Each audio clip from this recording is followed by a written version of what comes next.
नमस्कार, मी Sharyu dieting diary मध्ये परत एकदा तुमचं सर्वांचं स्वागत आहे।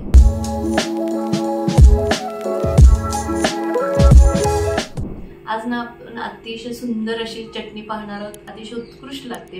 आता ही चटणी कशापासून बनवणार आहोत तर ती आहे कवठ। आता कवठ ह्याला इंग्लिश मध्ये वूड ॲपल म्हटलं जातं, मराठीमध्ये त्याला कवठ म्हटलं जातं। हे फळ आहे ते बॉल सारखं दिसतं, अतिशय बाहेरचा कवर आहे ते अतिशय कठीण असतं आणि मध्ये त्याच्या एक मऊ असा गोळा त्याचं गर असतो, तो मऊ असतो। आता ह्याच्यापासून आपल्याला चटणी पाहिजे। आता ह्याच्यामध्ये आपल्याला व्हिटॅमिन के भरपूर प्रमाणात मिळतं, मिनरल्स मध्ये पोटॅशियम कॅल्शियम भरपूर मिळतं, फॉस्फरस मिळतं, भरपूर ह्याच्यात फायबर आहे आणि प्रोटीनही आहे।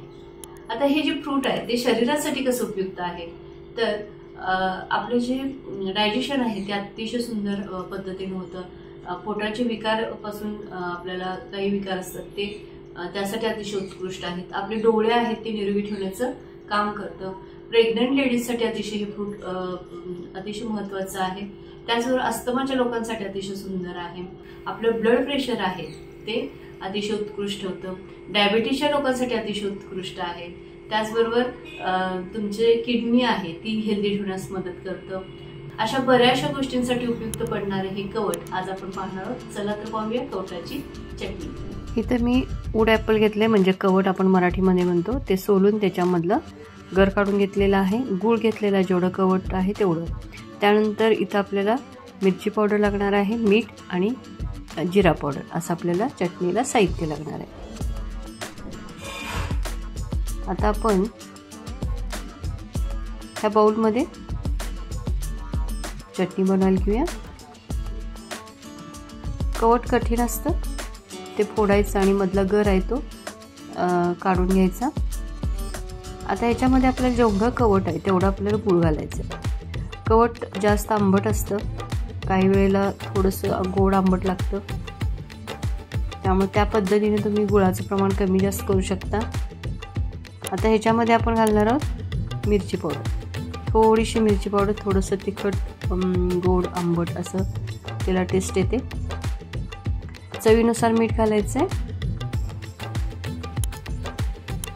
त्यानंतर जिरा पावडर एक अर्धा टीस्पून। आता ह्याला हलवून घ्यायचं, आपल्याला छान मॅश करायचं, जेणेकरून गूळ आहे तो पूर्ण विरघळला पाहिजे। त्याच्यामध्ये जे काही इन्ग्रेडियंट्स घातले ते पूर्ण एकजीव झाले पाहिजे। छान असं मॅश झालेलं आहे, मस्त असे चटणी आपली तयार आहे।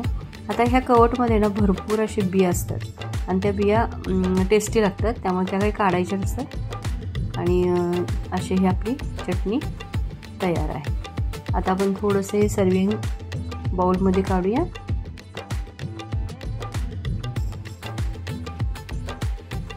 अतिशय सुंदर अशी ही चटणी लागते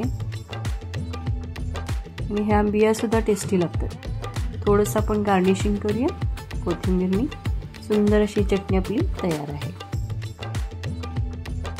अतिशय उत्कृष्ट अशी आपण चटणी पाहिली, चटपटीत अशी चटणी आहे, अतिशय हेल्दी अशी ही चटणी आहे। करून पहा। चला मग माझ्या व्हिडिओला लाईक करा, शेअर करा तुमच्या फ्रेंड सर्कलमध्ये, तुमच्या रिलेटिव्हमध्ये, कारण त्यांची हेल्थ तुम्ही छान ठेवणार आहात। आणि माझ्या चॅनेलला अजून सबस्क्राईब जर केलं नसेल तर नक्कीच सबस्क्राईब करा। बेल आयकॉन दाबायला विसरू नका, कारण इथून पुढचे जे व्हिडिओ आहेत त्याचे नोटिफिकेशन सर्वप्रथम तुम्हाला मिळून जातील। आणि इतका वेळ जो माझा व्हिडिओ पाहण्यासाठी घालवला त्यासाठी मी तुमच्या अत्यंत अत्यंत आभारी आहे। असंच नेहमी हसत राहा, खेळत राहा, निसर्गामध्ये जसं आहे ना तसं खात राहा। थँक्यू।